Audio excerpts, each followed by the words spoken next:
আসসালামু আলাইকুম। হ্যালো বাঙালি প্রিয় দর্শকবৃন্দ, আজ হাজির হয়ে গেছি হোন্ডা SP125 বাইকটি নিয়ে। আপনি যদি হোন্ডা SP125 বাইকটি কিনতে চান তাহলে আজকের ভিডিওটি শুধুমাত্র আপনার জন্য। উপরে আল্লাহ নিচে জমিন, কথা সত্য। কেননা আজকের এই ভিডিওতে SP125 বাইকের 4টি মেজর সমস্যা নিয়ে কথা বলবো। अबे जल्दी बोल, कल सुबह। প্রত্যেকটা জিনিসেরই ভালো মন্দ দিক থাকে, তবে এই বাইকটির যে মেজর 4টি সমস্যা রয়েছে সেই সমস্যাগুলো নিয়ে আজকে কথা বলবো। তো ভিডিওটি অনেক গুরুত্বপূর্ণ হতে চলেছে, আপনি ভিডিওটি না টেনে সম্পূর্ণ ভিডিওটি দেখার অনুরোধ রইল। রুকো যারা, সবার করো।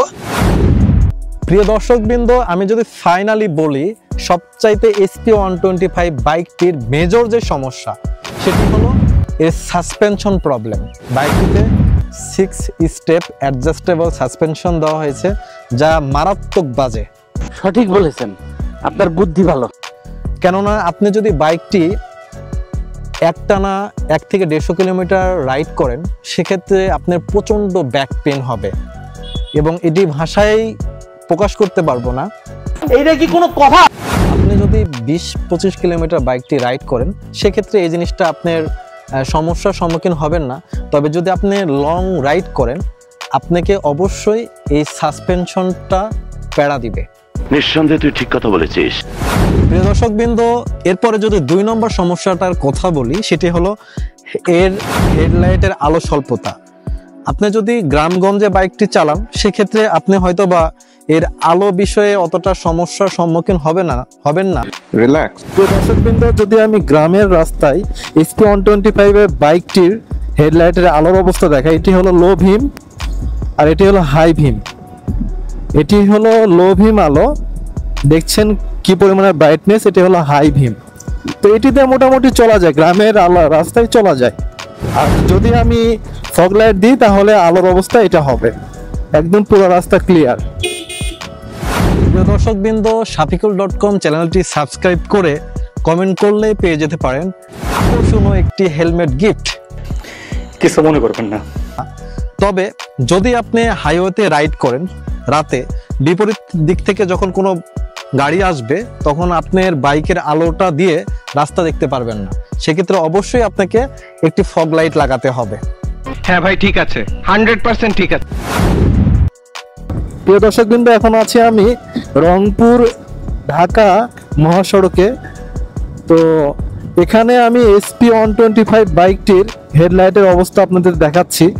এটি হলো হাই ভিম, এটি হলো লো ভিম, এটি হলো মেন হেডলাইটের আলোর অবস্থা। আর আমি যদি আপনাদের ফগ লাইটের আলো দিয়ে দেখাই তাহলে এটি হলো ফগ লাইট দিয়ে SP125 এর আলোর অবস্থা।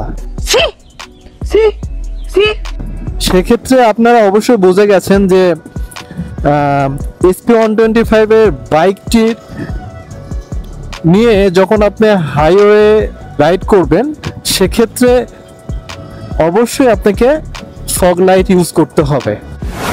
সত্যি কথা বলতে কি, আসলে হেডলাইটের আলোর যখন এই অবস্থা, লজ্জা লাগে, তখন ইচ্ছা করে হোন্ডা কোম্পানির যে ইঞ্জিনিয়ার রয়েছে যারা এই হেডলাইটটা তৈরি করেছে তাদের নিয়ে এসে ওই বান্দর, ওই ঘাটাস, ভম্বল, ছাগলা, গরু, ব্যাঙের বাচ্চা 20 কিলোমিটার রাস্তা হাইওয়েতে রাইড করতে লাগাই দেয়।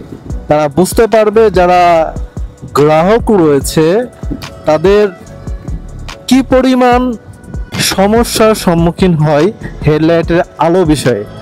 সঠিক বলেছেন। প্রিয় দর্শকবৃন্দ, যদি আমি 3 নম্বর সমস্যার কথা বলি সেক্ষেত্রে এই বাইকটি যখন রানিংয়ের সময় গিয়ার শিফট করবেন সেক্ষেত্রে অনেক সময় গিয়ার ফেসে যায়।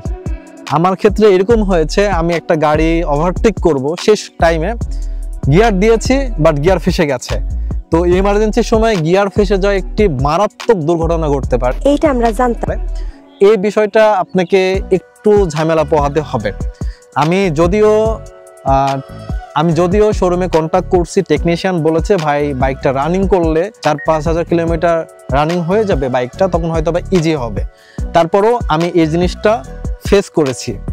আরে দর্শক দর্শকবৃন্দ, আমি যদি 4 নম্বর সমস্যার কথা বলি, সেটি হলো এখানে ইন্ডিয়াতে যে বাইকগুলো রয়েছে সামনে হেডলাইটের নিচে নেম প্লেট থাকে যাতে বাইকটি অনেক আকর্ষণীয় দেখায়, কিন্তু বাংলাদেশে যদি আপনি বাইকটি কেনেন সেক্ষেত্রে এখানে নেম প্লেট দেয় না। আমি জানি না একটা নেম প্লেটের কয় টাকা লাগে, বাইকের দাম কিন্তু আমাদের পর্যাপ্ত নেই বাংলাদেশে, এরপরও এখানে নেম প্লেটের জায়গায় ফাঁকা থাকে। কথা কি ক্লিয়ার না ভেজাল আছে? তো কমেন্ট করে জানাবেন যে আসলে এটি হোন্ডা কোম্পানি বাংলাদেশের যে গ্রাহকগুলো রয়েছে তাদের সঙ্গে এই বিষয়টি ঠিক করে কিনা। প্রিয় দর্শকবৃন্দ, আজকের মতো এখানেই। তো ভিডিওটি যদি ভালো লেগে থাকে, এরকম ইনফরমেটিভ ভিডিও পেতে চ্যানেলটি সাবস্ক্রাইব করে কমেন্ট করে আপনার মতামত জানাবেন। আল্লাহ হাফেজ।